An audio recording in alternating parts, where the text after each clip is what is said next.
नमस्कार विद्यार्थियों, स्वागत है आपका फिर से आपके उत्कर्ष नर्सिंग क्लासेस के यूट्यूब चैनल पे। आज हम बात करने वाले हैं 5 मिनट के जो शो के अंदर रिंगर लैक्टेट सॉल्यूशन को लेकर के, जिसे बोलते हैं हर्टमान सॉल्यूशन ऑल्सो। तो यहां पर रिंगर लैक्टेट सॉल्यूशन है, हर्टमान सॉल्यूशन से लेकर के नॉर्सेट के अंदर डेफिनेटली क्वेश्चन पूछा जाता है, न केवल सेंट्रल गवर्नमेंट में जबकि स्टेट गवर्नमेंट में भी इसके अंदर कई प्रकार के क्वेश्चंस पूछे जाते हैं। तो आज इसका कर देंगे क्रिस्टल क्लियर कंसेप्ट कि क्या होता है रिंगर लैक्टेट सॉल्यूशन, क्या इसका कंटेन होता है, क्या इसका कंपोजिशन होता है और इसके क्या यूजेस रहने वाले हैं। तो यहां पर सबसे पहले बात करने की कोशिश करें आप लोगों से रिंगर लैक्टेट सॉल्यूशन के कंटेन की। तो यहां पर सबसे पहले आपको पता होना चाहिए, हर बार लगभग एग्जामों में ये आप लोगों से पूछा जाता है। इसके अंदर होता है आपके पास में सोडियम,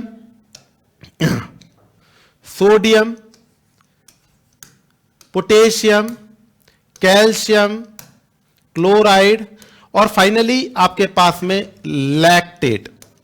देखिए इसके कंटेंट लैक्टेट की वजह से इसको स्पेसिफिक बना रहा है। सोडियम की बात करने की कोशिश करें तो ये आपके पास में हो गया 130, कितना हो गया आपके पास में 130 मिली ऑस्मोल्स पर लीटर, मिली ऑस्मोल्स पर लीटर, ये आपके सामने सोडियम हो गया।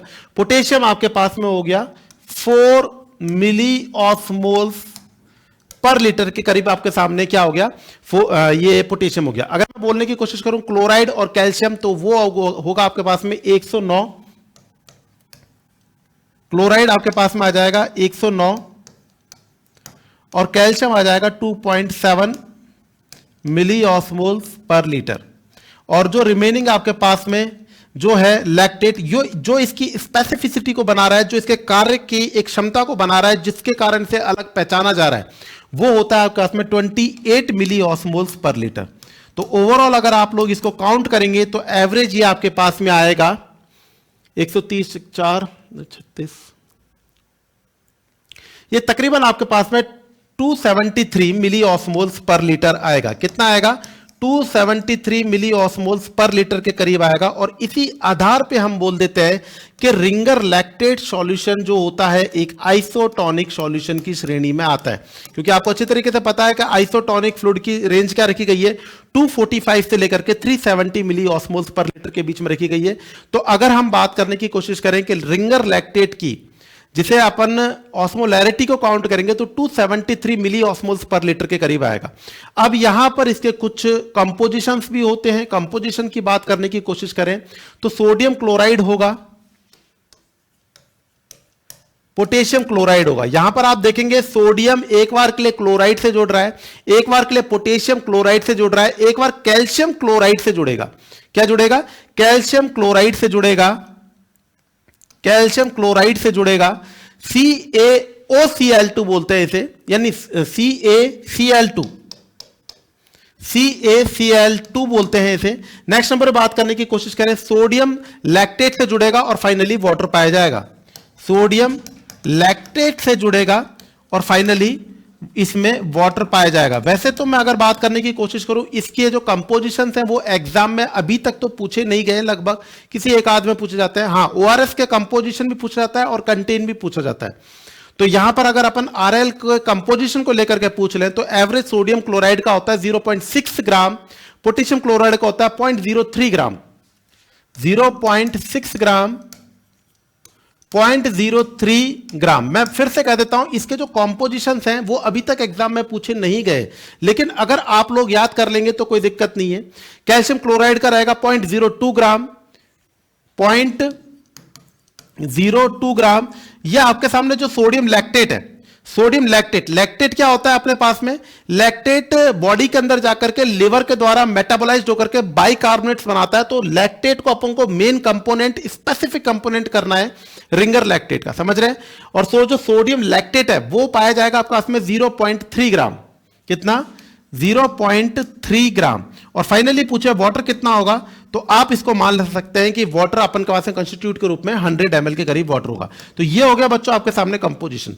अब बात करने की कोशिश करें आप लोगों से बात करने की कोशिश करें कि यहां पर रिंगर लैक्टेट सॉल्यूशन का यूज क्या क्या होगा, ये थोड़ा सा आप लोग को याद रखना है। देखिए सिंपल सी बात करनी है, रिंगर लैक्टेट जो सॉल्यूशन है, जो रिंगर लैक्टेट जो सॉल्यूशन है, इसके की पॉइंटों को थोड़ा सा याद रखें। इसके अंदर क्या होता है, इसके अंदर होता है आपके पास में लैक्टेट 28 मिली ऑस्मोल्स पर लीटर के करीब, जिसके कारण से इसको आप लोग फ्लूइड ऑफ चॉइस के रूप में यूज करते हैं। किसमें? बर्न के पेशेंट में, क्योंकि बर्न के पेशेंट में मेटाबॉलिक एसिडोसिस होता है। जहां पर भी एसिडोसिस या मेटाबॉलिक एसिडोसिस होगा वहां पर आपको क्या करना पड़ेगा? वहां पर आप लोगों को आरएल देना पड़ेगा, क्योंकि रिंगर लैक्टेट सॉल्यूशन में लैक्टेट होता है और वो जो लैक्टेट है वो पेशेंट के लिवर में जाकर के मेटाबोलाइज होकर के बाइकार्बोनेट्स बनाता है। तो यहां पर आप लोग के सामने इसके यूजेस की बात करने की कोशिश करें। लिवर में मेटाबोलाइज होकर क्या बनाएगा? ये बाइकार्बोनेट्स बनाएगा। तो इसके यूज क्या क्या हो जाएंगे? इसका यूज हो जाएगा आपके पास में बर्न का पेशेंट। बर्न के पेशेंट में कारण क्या रहेगा? मेटाबॉलिक एसिडोसिस हो रहा है, इस वजह से आप लोग इसको क्या करेंगे? बर्न के पेशेंट में यूज करेंगे। अगर पूछने की कोशिश करें और किसकी कंडीशन में, तो आप बोलेंगे during and after the surgery. During and after the surgery, surgery से के टाइम पर, सर्जरी के बाद में। अगर अपन पूछे severe hypovolaemia, severe hypovolaemia because it will be the increases the intravascular volume. ये क्या करेगा? इंट्रावेस्कुलर वॉल्यूम को सडन रैपिडली इंक्रीज करने की क्षमता रखता है। तो यहां पर आप बोल देंगे सीवियर हाइपोवोलेमिया में इसका यूज करेंगे। अगर इससे पूछे कॉन्ट्राइंडिकेशन क्या रहेंगे, अगर आप लोगों से पूछ ले यूजेस के बाद में कॉन्ट्राइंडिकेशंस क्या रहने वाले हैं, तो भाई याद रखिएगा कॉन्ट्राइंडिकेशन आपको याद रखना, ये मेटाबॉलिक एसिडोसिस को ट्रीट करता है, मतलब ये बाइकार्बोनेट का फॉर्मेशन करता है। तो एल्कोलोसिस की कंडीशन में कॉन्ट्राइंडिकेटेड अपन को ये बेसिकली रख लेना है। समझ रहे हैं बात को? तो मैं अगर बात करने की कोशिश करूं कि इसका कॉन्ट्राइंडिकेशन क्या क्या रहेगा, जिन व्यक्ति को लिवर से संबंधित बीमारियां हैं, जिन व्यक्तियों को लिवर से संबंधित बीमारियां हैं, इसके अंदर ये कॉन्ट्राइंडिकेटेड रहेगा। जिन व्यक्तियों को लैक्टिक एसिडोसिस की कंडीशन है उनके अंदर क्या रहेगा? ये कॉन्ट्राइंडिकेटेड रहेगा। जिन व्यक्तियों के अंदर अगर अपन बोलें कि वॉमिटिंग और क्या हो रहा है, कंटिन्यूसली वॉमिटिंग की शिकायत कर रहा है, या फिर एनजी ट्यूब एस्पिरेशन हो रहा है, क्योंकि इस कंडीशन में वॉमिटिंग में एचसीएल का लॉस होगा, बाइकार्बोनेट्स अंदर बचेंगे, एल्कोलोसिस होगा और ये भी क्या करेगा? बाइकार्बोनेट्स का फॉर्मेशन करेगा। तो वॉमिटिंग या फिर कंटिन्यूसली जिसमें एनजी एस्पिरेशन हो रहा है, vomiting and nasogastric tube aspiration हो रहा है, उसके अंदर क्या रहेगा? ये कॉन्ट्राइंडिकेटेड रहेगा। समझ रहे हैं बात को? और एक बात करने की कोशिश करें, सीवियर हाइपोक्सिया की कंडीशन में भी, किसमें? सीवियर हाइपोक्सिया की कंडीशन में भी ये क्या रहेगा? सीवियर हाइपोक्सिया की कंडीशन में भी ये क्या रहेगा? कॉन्ट्राइंडिकेटेड रहेगा। तो अब और इस प्रकार के नॉलेजेबल वीडियो से जुड़ने के लिए जुड़े आप लोग उत्कर्ष नर्सिंग क्लासेस के यूट्यूब चैनल से। धन्यवाद। जय हिंद, जय भारत।